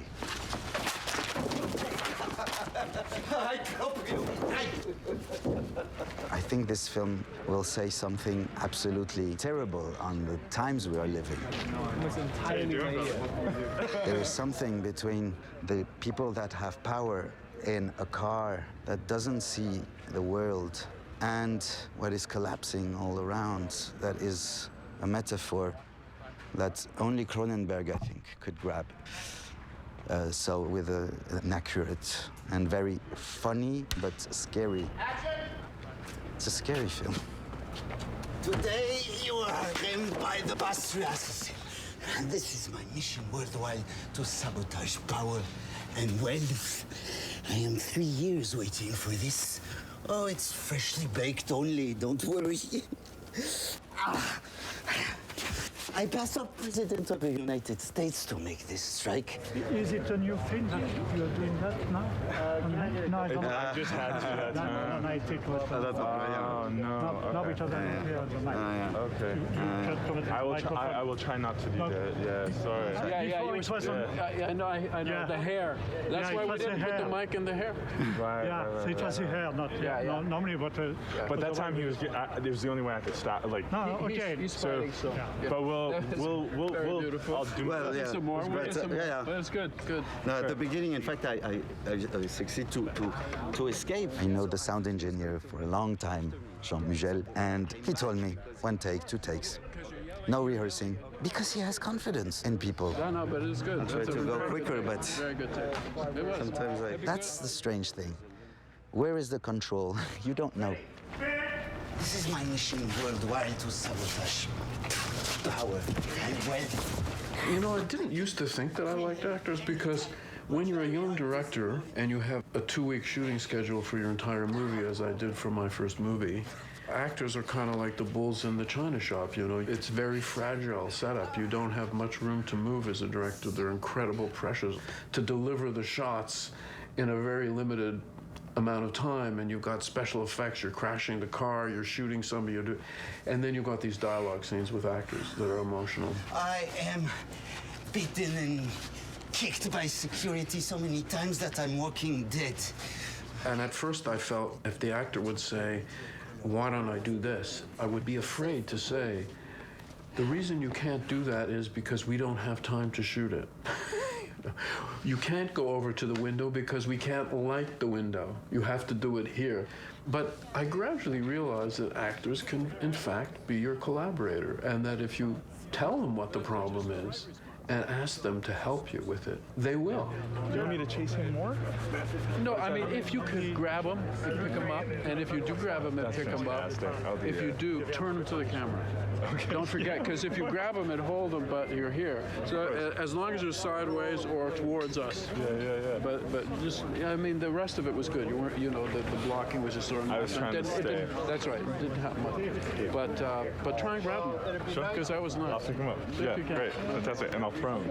No, don't throw. No, I just kind of like. Yeah. I won't throw him over there. No, I know what you mean. I promise. Don't throw him too far. No. Okay. How many actors do you get to say that? Don't throw him too far. How often do you get to say that? This is my first time. Because you're actually thinking he might be able to throw him pretty darn far. Yeah, quite far. Right into the concrete there. I was thinking. After Jordan, I come pick you up. Yeah. Perfect. But that's what we did before. Okay. So I can make jokes on basketball. Okay. Flying pie, and you know. Flying pie. And you take me for a fucking Brunei. Okay. Thanks, guys. We're good. We're good. And then I will go with them. Perfect. And you're just To have assistants, to have collaboration, to have colleagues. I mean, the more help I can get, the better off I am. Plus, I think of myself as lazy. People tell me I'm not really. But if someone will do the work of preparation, let's say, as an actor or a cinematographer or an editor, it makes it a lot easier for me to concentrate on other things because the basics are being taken care of by other people, and more than the basics, I mean subtle things as well.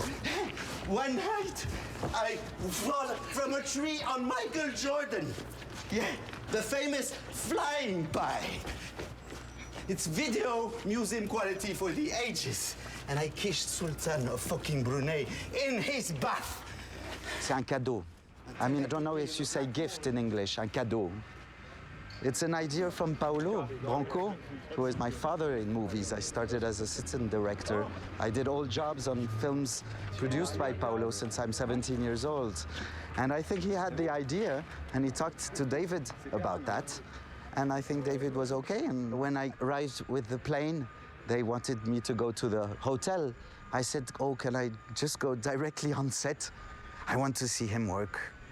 I mean, that is something amazing for me, that know his films so well. So mostly you're looking after that. Yes. And then you see, like always, people that are so great are often so simple. He doesn't need to say a lot. He doesn't need to say all the bullshit. Yeah, you do whatever you do. Yeah. And we'll follow. Yeah, we'll follow you as best we can. You can just walk through the areas you're going to be so Peter can see you. Works with the same people, same DP, to see the relationship with Peter. It's a way of working that are so inspiring. Robert will be here. Yes. That is the good eye line. Yes. On this side, huh? Yep. We have not so much a shorthand as great reference points. You know, we can talk about movies that we've actually made together before, and our experience developing, evolving our careers in Toronto. That's a great reference point as well. You know, all of these people that we're talking about work on other movies. So they come to me from experiences that they've had, and they bring any good things that they've experienced there to the set. And so we're constantly evolving. I mean, the fear, I suppose, would be that you'd all get in a rut and you kind of be bored with each other.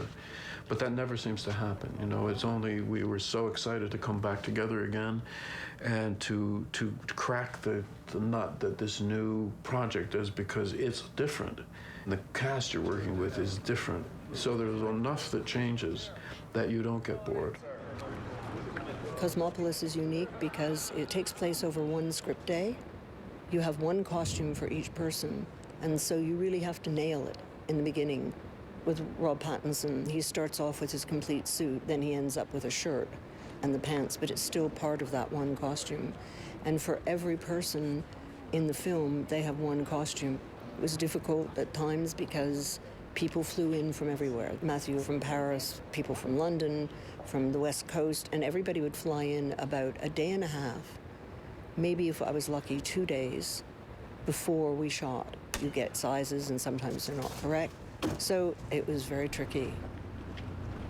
Several members of my family have actually worked on my movie, so it's my real family as opposed to my film family. My sister Denise has worked on most of my movies as the costume designer. Caitlin is the official set stills photographer on this movie as well. So you're two on the back of the car? I've been visiting sets since I was a little kid, and ever since I can remember, it's definitely felt like a family. It's just always been very clear that everybody's opinions are important and everybody's ideas are heard. So coming into this being my first time working on a movie with my dad, I was really excited to finally be part of it, even though I feel like I've been been part of it this whole time, observing them, before I knew that I would someday end up here. Oh, I drop you good. First of all, from an egotistic point of view, it's interesting to have your family really know what you do, you know, for anybody, in a way. Because you can say, oh, you know, he's a director, but what does that really mean? And to see the daily grind, you know, day by day, it's not just red carpets. In fact, I enjoy shooting more than I enjoy red carpets, but it's really understanding what it takes to be a director, and they see that, and they're part of it, and it's really a lovely feeling.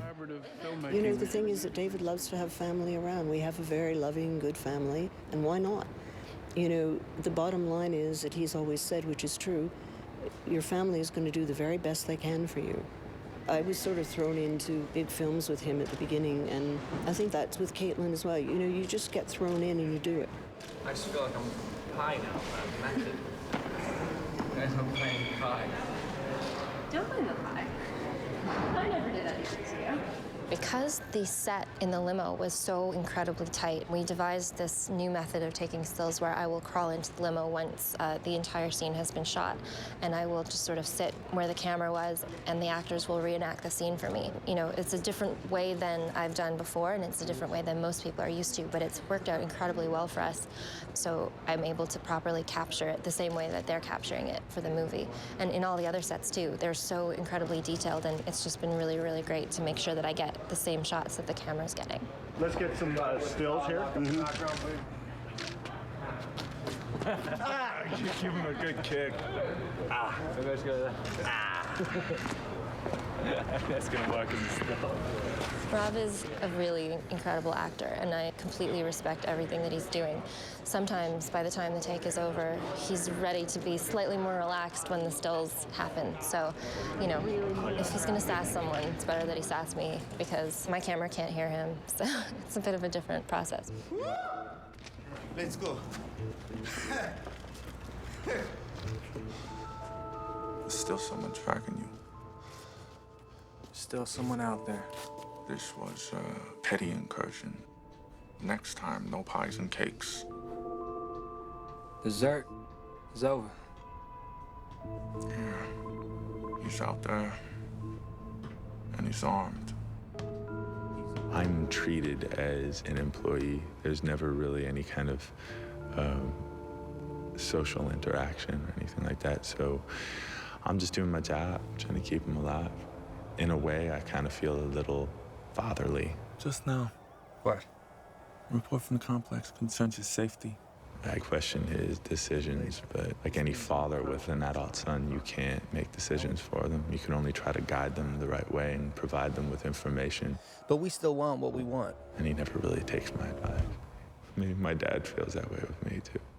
I'm totally trusting.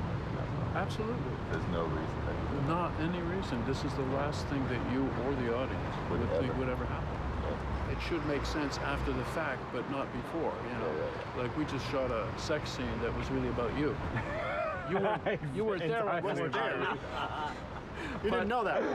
But it's true. It's true. Right. Like, all he's talking to her about is, where's Torvald? Where's he now? In retrospect, it really makes weird sense. I've just been pissed off since that scene. Yeah, that's right. That's right. You messed up his sex life somehow. I don't know. I don't want to discuss it, but, you know, you did.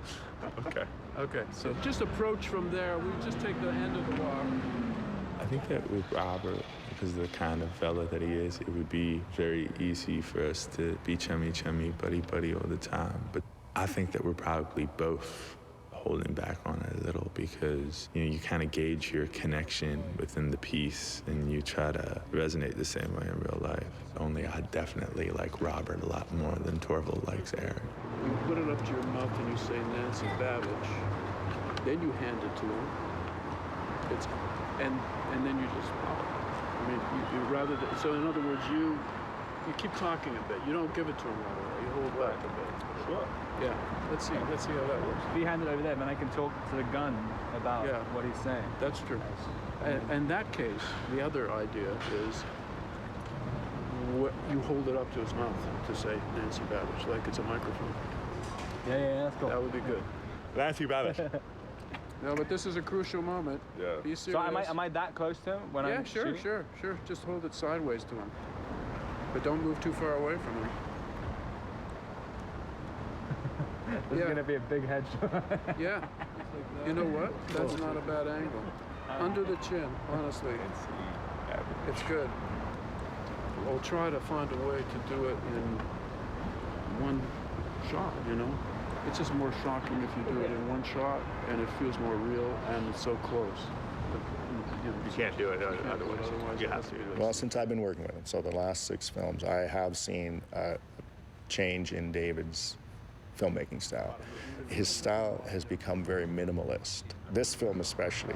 I haven't figured out the exit yet, but... When I first met him, he would do a wide shot and a medium shot and a medium close-up and a close-up of everything. But of late, his style has become pared down and lean. We do very few takes, and we do very few setups, carefully chosen. And he thinks about it a lot, how he's going to use the material, because it's pretty daring to do very few shots. Sometimes we only do one in a scene, giving no chance to alter the rhythm of the scene afterwards. So everything has to be perfect, everything has to work. You play? Not really my game. You can usually tell by the rushes how a director wants the scene to be cut, unless they had no idea at all, which is not unknown. But David knows how he wants it to be, so he won't shoot angles that he doesn't specifically want for a specific reason. Is it too low when I'm looking at the gun as well? You know what? It's out of frame, and I love it. Okay. It's a totally out of, when he takes it out, we see it a bit, then it goes out of frame, then you're playing with it, then it comes back up a little bit, which is perfect. It makes it more difficult for me to try other things, but it's not difficult to get to where he wants it to be. Working with Ron Sanders, my director's cut is finished after 2 or 3 weeks. And that's because Ron is so good. And he really understands why I do the things I do. You know, a week after we finished shooting, he had his cut, which is sort of, he doesn't even want to call it a rough cut. He wants to call it an assembly because he doesn't want to be presumptuous and say this is really good. But it was really good. And so I had my director's cut 2 days later. 2 days, this is a new record for me. I don't know which movie I'm looking at. I'm sure it's great. What about that one little spark that flies out to the right? That's not the spark, that's the shell. Oh, is it? Yeah.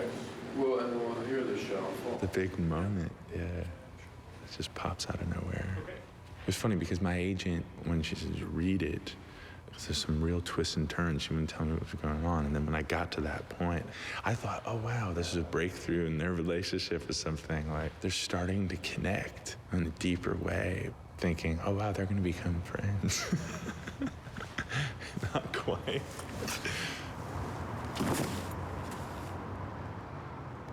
I was really shocked. It just kind of like jumps out of the darkness and just goes, boo.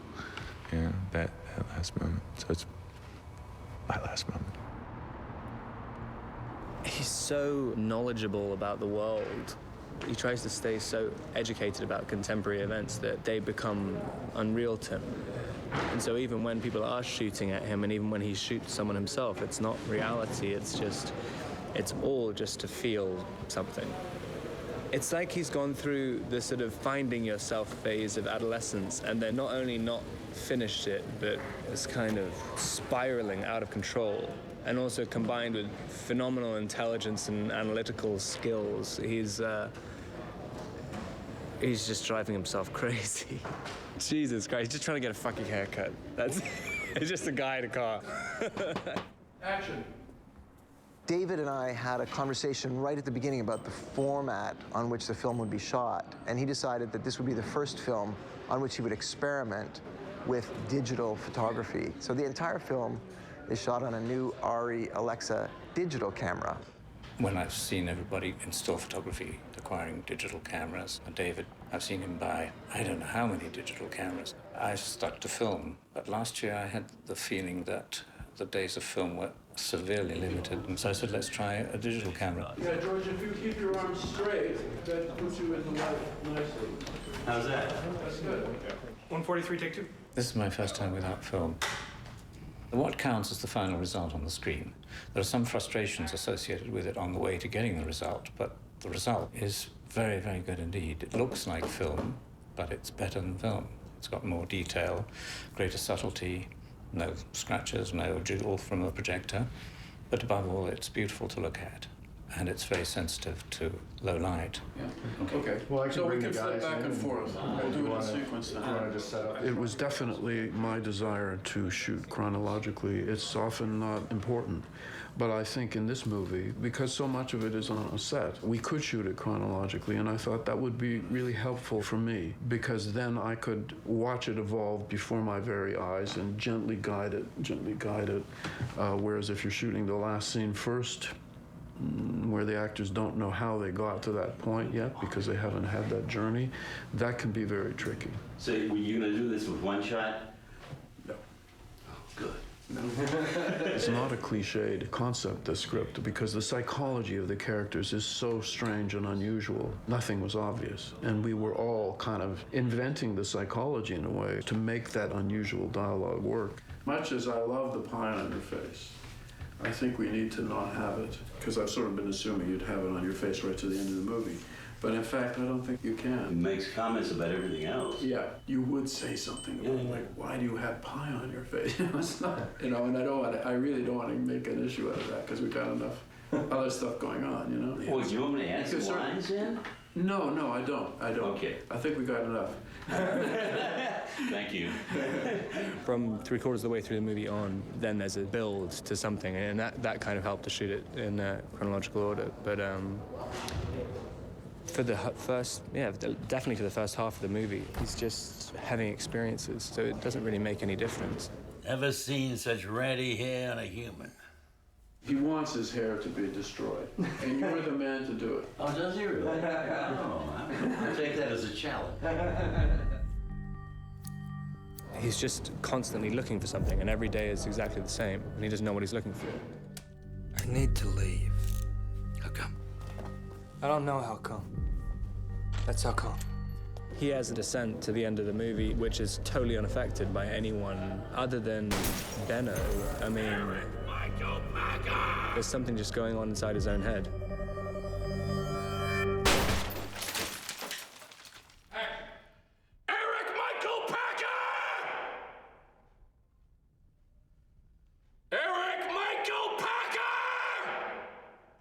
I met Don DeLillo, and he said, I really was wondering how he would handle the Benno journal thing. The Benno journal thing is that you discover a lot about Benno internally because he's writing a diary, basically, and it's presented in a couple of chapters in the book. Isn't it as good? Yeah. Yeah. So we have it. Okay. I was interested to see, said Don, the way you dealt with it was that you just ignored it. In other words, I don't deal with it at all. I don't have Benno writing a diary. I don't have him reading from his diary. And therefore, there are some things that we don't get that we would have gotten if we read the book. On the other hand, it leaves Benno as a complete surprise and a very strong character who comes in for the last maybe 15 minutes of the movie. And it casts the whole light back towards the movie that you've seen. So seeing the movie a second time is really quite different now that you know that Benno's going to arrive at a certain point. I've never read the novel that it's based on. I didn't want to. But in order to prepare somewhat for this, I read another book of his that I'd never read called Mao 2, which was written in 1991. And there's even stuff in that, literally about the World Trade Center and what would happen if it got blown up. So he's always been deeply preoccupied with terrorism and violence and things like that, that he was predicting that sort of thing then. It's really eerie. So is this, in a weird way. As surreal as it is, there's something completely real and believable about it. Okay, guys, let's do our finals, please. Finals. Pictures up. Well, it's an interesting thing that they left this to the last. It's the last thing. He lands in here. We'd never met each other before, and I was a little bit like, oh, we don't get to rehearse, we don't get to meet each other. In some ways, it was good. And I also think the fact that we couldn't be more different physically is great. I mean, it's like two guys who are really different from each other. This is the Stéphane Dupuis School of Beauty and Elegance. And right now, I am making Paul look like shit. Exactly. Age spots. Freckles. Yeah, I'm so youthful and fresh, he has to add age spots. Yeah, so I'm just making it a lot worse by adding, like, skin discoloration before they put the hairpiece on. this is a fun piece that we did. And Paul had his hair cut for a different show. That's right, I'm not actually this bald. I just want America to know, or whoever to know, that I'm not actually this bald. But the world to know. But we ended up putting these pieces on to give him a comb-over for a character. He wears a towel in the scene and takes it off, so the piece itself doesn't rise. You can glue hair to hair so that some of the hair will rise, and the hair that's glued will keep the piece tight to the head. So this still lifts. And then you put a little bit on the top just to hold certain hairs down, and then the rest will lift and move and do whatever you require without it all coming out in the towel. Ready, and roll it. After shooting the limo for so long, it was quite nerve-wracking to get out and working in a normal environment where we're both equals and we had to figure out the set at the same time. Give me a drink. Give me a drink. It was suddenly like you're all off kilter afterwards, which was great for that scene. I kind of like the idea of sitting after the shot. It's time for a philosophical pause, some reflection, yes. And then that's the kind of the image. It's like, you're not familiar with that weapon. Yeah. Does that work? I mean, you could do it the other way. Action. Sit and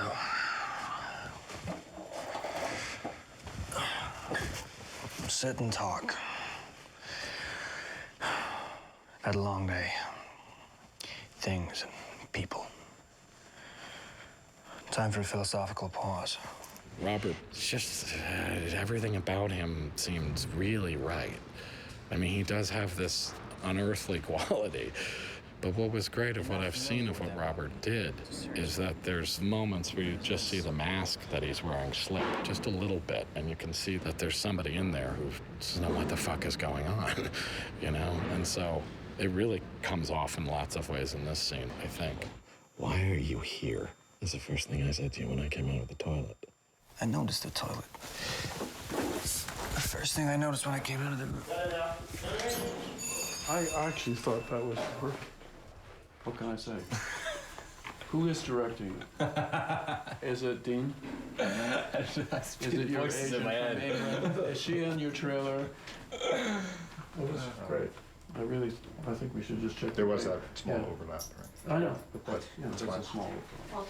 Not a biggie. Yeah, really. What? That's great. Okay. Saw the wire. There may be more of an issue. Yeah, oh yeah, shit, that was the one thing I noticed. Yeah, I put it away. Put what away? Is The wire. wire. I was only poking out a little, I don't know how much you could see it from. Oh, Did this we is see? Mike, yes. You saw it? Right here. I was looking. Oh, that. Forget about it. All right, let's think of something else. If the wire's there, we can DI it out. It's no problem. Okay. Yeah, thank you. It's just to make sure. Yeah, and when he says the weapon line, he left out one of the weapons. I fired that Because one. they've all been It's so a serious somebody weapon. firing in the I was trying to avoid saying weapon because I thought it was a gun. So yeah, I'm just gonna No, it's okay. avoid saying anything at all. Right, and there's one other one. I don't know. Who are you? Oh God, yeah. Oh, what did I say? Tell me. Oh, okay. All right, let's go right away. Tell me who you think I am. I don't know. Who are you? The character's really an odd character. He is some kind of moral compass. I mean, he's some sort of maybe alter ego almost. And I tell him things about himself that he knows. He tells me things about myself that I know. When you shine it at him, you're shining it like that. And in some ways, it's the most intimate conversation anybody has. Even though there's a scene where people are having sex and they're talking, there's a detachment all the time.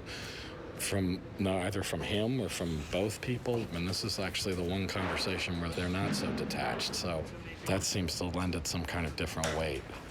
You want me to be a helpless robot soldier. And all I could be was helpless. It's the most loving scene. Even though I hate him and want to kill him. What are you doing?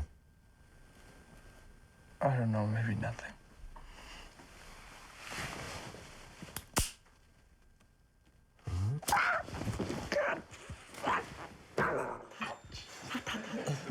The blood happens halfway through the shot, so let's get a sponge here. Danny, can you bring in the bloody sponge, please? Why don't you bring the two that you had here, Danny? The ones that are already soaked.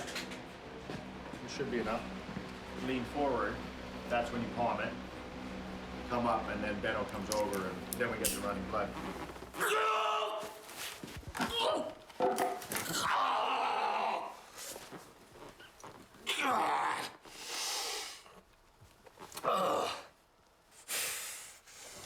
When Paul came up and he held my hand, there was so much more tenderness to it, which is not how I read the scene at all, which is how a lot of the scenes happen. I mean, you get there, and I read them in one way, and the actors who came in with totally different energies, and it really affected the way I saw the character. Eric definitely has suicidal thoughts, but he has such an all-consuming ego. There's a line in the book saying, when he dies, the world will end. And I think he feels by killing himself, it shows that he has power to end the world at all times. Violence needs a burden. I love the talking about here. That was so good. That was great. I could hear I'm glad you didn't worry about your teeth. I could hear the clink. It whistled as well. Yeah, I wish I put it in my mouth earlier now. It makes a nice little touch. It makes somebody have a lisp. No one else has tried to kill him before. And because it's kind of random circumstances and it's sort of combined with fate and destiny, he assumes at first that Benno is some kind of higher power who's come down, and he says, you're not the only one who can destroy you, I can destroy you. And he thinks there's some kind of deeper meaning to it, and so looks to Benno for some kind of explanation to his life. What does it mean? You should have listened to your prostate. That's where the answer was, in your body. And then he just finds out that Benno's really just crazy and categorizable, so it's a kind of disappointing way to go. He didn't find out anything. Okay, show us the gun. Nice. Grab here. Good. Please check it. Thank you. And rolling. 181, take one. Marker. Did you say speed? Oh. I still need to shoot you. I'm willing to discuss it. But there's no life for me if I don't do this. There are very truthful things coming out of the mouth of somebody who's very irrational, who's been pushed beyond some sort of limit. You have to die no matter what. It makes it tricky to take it in because you're getting something from a crazy person. He is crazy, but it makes sense, unfortunately. I mean, there's lots of very uncomfortable truths about things that he's saying. Even if a fungus told me to kill you, even then your death is justified because of where you stand on the earth. For your apartment and what you paid for it. For your daily medical checkups. This alone! For the limousine that displaces the air that people need to breathe in Bangladesh. Don't make me laugh. Don't make you laugh. You just made that up. You've never spent a minute of your life worrying about other people. In this scene, it becomes a good question, who's crazier? He may be crazier than me. I mean, there's a very complicated thing going on throughout the scene about whether he goads me into killing him, whether I really was gonna kill him and he makes me kill him. I mean, it's very complicated. He may be crazier. What the fuck? I forgot my fucking line. Jesus fucking Christ. I do know that in the book, you know he's dead. And in this, you don't see him killed. You don't see that he's dead. You don't know that he's dead. It's great that you don't. I think I do kill him. I mean, I think I am gonna kill him. But it is interesting that it ends there and you don't get that. It's a really interesting thing. You don't get the satisfaction in a crazy, weird way of seeing him killed. And I don't actually have to shoot him. He's dead. I wanted you to save me. It's ambiguous whether I actually do it or not. But I don't know that I need to. I could just stand, that's it. Those two guys are left like that for eternity. Almost bursting into tears. Now that I didn't expect. Really, I'm shaking. It was fantastic. Really, guys, that was incredible. Shit, I wanted to forget something. You did everything great. All those ideas of the things you should have done stink. They're not good. I definitely, the whole time, had the confidence in David that I knew he was up to something, and I didn't know what it was, which is one of the best feelings in the world. It's not up to you what the movie's about. You're not dictating it, and you can watch it afterwards and feel like, oh, and it's by itself. It's unconnected to me. It's his movie. And in a strange sort of way, it takes quite a lot of courage to really say that. And the trick is that we need to be able to see that little fleeting glimpse of Elise way back. I mean, it's really only because of David that a film like this can be made the way it has been made. I mean, it's completely unapologetically anti-Hollywood. I mean, it's almost ridiculous. Museum quality video for the ages. Things like this never, ever get made. And it's an honor to be part of it.